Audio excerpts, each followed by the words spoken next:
akan mempresentasikan hasil dari makalah kami yang berjudul Konsep Prinsip Etik Justice. Sebelumnya, saya akan memperkenalkan nama saya dan teman-teman. Saya Evita Malasari. Saya Nurokta. Saya Yadi Ananda. Saya Nova Silawani. Saya Yunisa Putri Damayani. Materi pertama akan dibacakan oleh Yadi Ananda. Kepada Yadi Ananda kami persilakan. Baiklah, saya akan menyampaikan materi dari makalah kelompok kami, yaitu konsep prinsip etik justice. Yaitu setiap individu harus mendapatkan tindakan yang sama, merupakan prinsip dari justice. Justice adalah keadilan. Prinsip justice ini adalah dasar dari tindakan keperawatan bagi seorang perawat untuk berlaku adil pada setiap pasien. Artinya, setiap pasien berhak mendapatkan tindakan yang sama. Prinsip keadilan dibutuhkan untuk tercapai yang sama dan adil terhadap orang lain yang menjunjung prinsip-prinsip moral, legal, dan kemanusiaan. Nilai ini direfleksikan dalam praktik profesional ketika perawat bekerja untuk terapi yang benar sesuai hukum. Standar praktik dan keyakinan yang benar untuk memperoleh kualitas pelayanan dan kesehatan.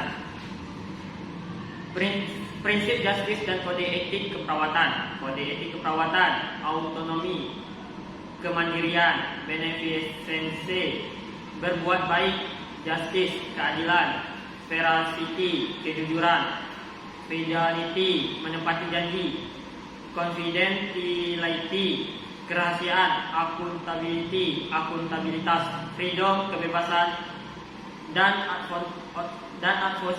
advokasi. Baiklah, materi selanjutnya akan disampaikan oleh teman saya yang bernama Nurokta. Kepada Nurokta kami persilakan. Baiklah, saya akan menjelaskan materi kedua, yaitu prinsip justice dalam kode etik keperawatan. Justice berarti keadilan. Prinsip keadilan dibutuhkan untuk perlakuan yang sama dan adil terhadap orang lain dan menjunjung tinggi prinsip-prinsip moral, egal, dan kemanusiaan. Nilai ini direfleksikan dalam praktek profesional ketika tenaga kesehatan bekerja untuk terapi yang benar sesuai hukum, standar praktek, dan keyakinan yang benar untuk memperoleh kualitas pelayanan kesehatan. Adapun prinsip-prinsip justice dan patient right.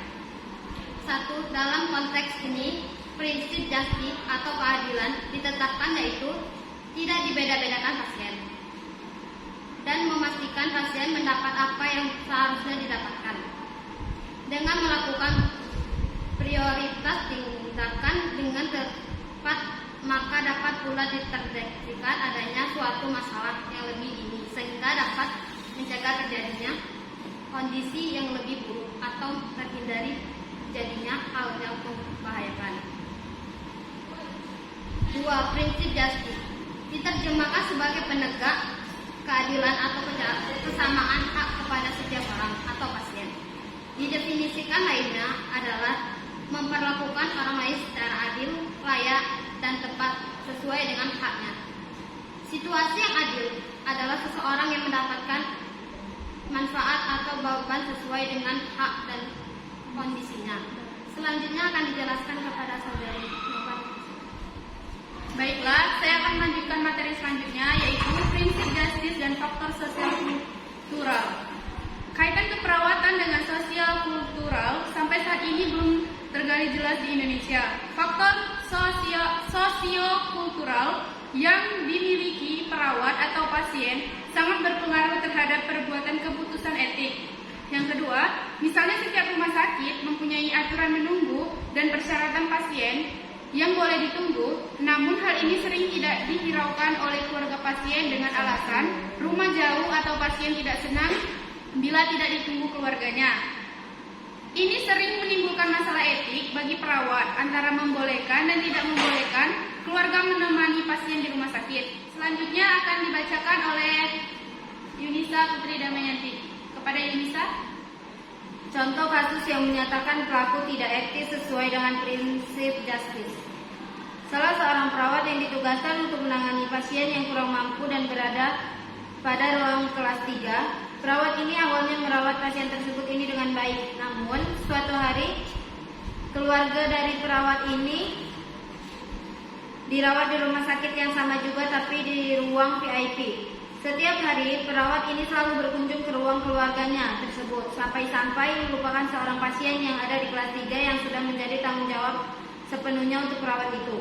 Ketika ditanya kenapa perawat itu sering berkunjung ke ruang pasien yang merupakan keluarganya, perawat itu menjawab karena yang dirawat itu tantenya. Jadi dia harus setiap saat mengecek keadaan tantenya itu dan melupakan tanggung jawab yang terdahulu yaitu pasien di ruang kelas 3. Tentu saja ini melanggar prinsip etik keperawatan justice atau keadilan karena perawat itu sudah membeda-bedakan perawat pada keluarganya dan pasien yang sudah menjadi tanggung jawabnya, di mana dia lebih sering mengecek keadaan tantenya tersebut dan melupakan pasien yang berada di ruang kelas 3 tersebut. Untuk kasus ini, pelanggaran yang telah dilakukan oleh perawat tersebut adalah membeda-bedakan mana keluarganya dan mana yang bukan.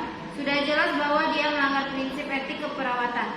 Seperti yang kita tahu sendiri bahwa pada prinsip etik keperawatan justice atau keadilan adalah di mana perawat tidak membeda-bedakan antara pasien yang satu dengan pasien yang lainnya, meskipun itu temannya atau keluarganya sekalipun. Dalam prinsip etika keperawatan atau justice, keadilan diperlakukan tindakan yang adil dan sama bagi setiap pasien yang ada pada ruang lingkup rumah sakit itu sendiri. Artinya, setiap individu itu memiliki kontribusi yang relatif sama untuk kebaikan hidupnya. Untuk perawatnya sendiri yang melanggar prinsip etika keperawatan, jenis ini bisa dikenai hukuman atau sanksi sehubungan telah disahkannya Undang-Undang Keperawatan. Contoh kasus dilema etik sesuai dengan prinsip justice. Suatu hari, Tuan Arif berobat ke rumah sakit karena anaknya demam tinggi dan muntah-muntah dengan hanya mengandalkan kartu miskin yang diterima dari kelurahan setempat. Pada saat bersamaan, ada juga seorang anggota dewan yang berobat ke rumah sakit tersebut dengan keluhan sakit di bagian kepala. Perawat ini kemudian hanya melayani anggota dewan tersebut terlebih dahulu tanpa melihat pasien yang datang lebih awal yang parah. Ketika Tuan Arif bertanya, apakah anak saya bisa ditolong? Perawat itu menjawab, maaf Pak, Bapak duduk di ruang tunggu saja dulu. Saya akan menangani pasien ini dulu, Bapak biar nanti belakangan. Kasus ini jelas sangat melanggar prinsip etik keperawatan justice atau keadilan, karena membeda-bedakan mana yang miskin dan mana yang kaya. Perawat seperti ini patut diberikan sanksi yang setimpal. Untuk kasus yang kedua, masih sama seperti kasus pertama, yakni di mana perawat membeda-bedakan pasien yang satu dengan yang lainnya. Tapi kasus kedua ini bisa dikatakan sudah sangat kelewatan karena perawat pada kasus kedua ini memilih pasien yang bisa membayar dengan lebih biaya pengobatannya daripada pasien yang hanya mengandalkan kartu miskin untuk biaya pengobatannya. Tentu saja perawat tersebut menginginkan tunjangannya agar bertambah.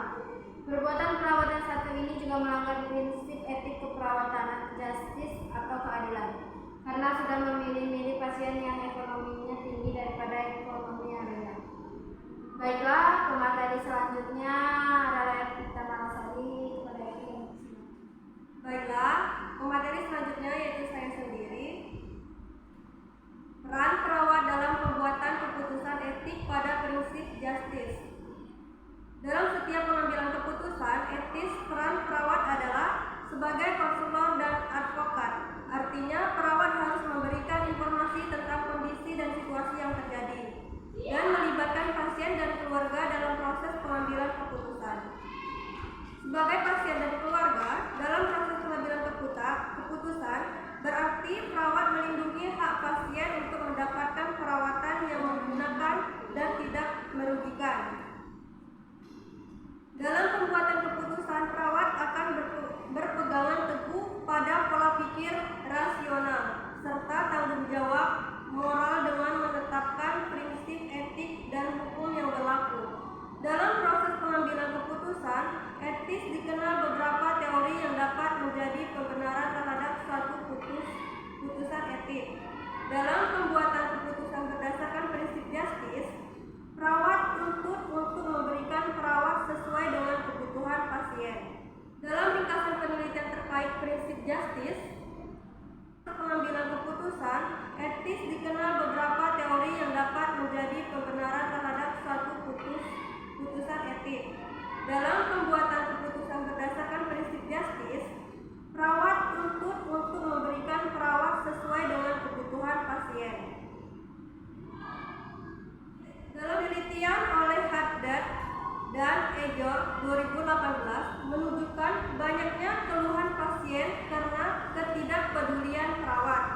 kepada pasien dan keluarga, dan confidentiality atau mampu menjaga rahasia pasien.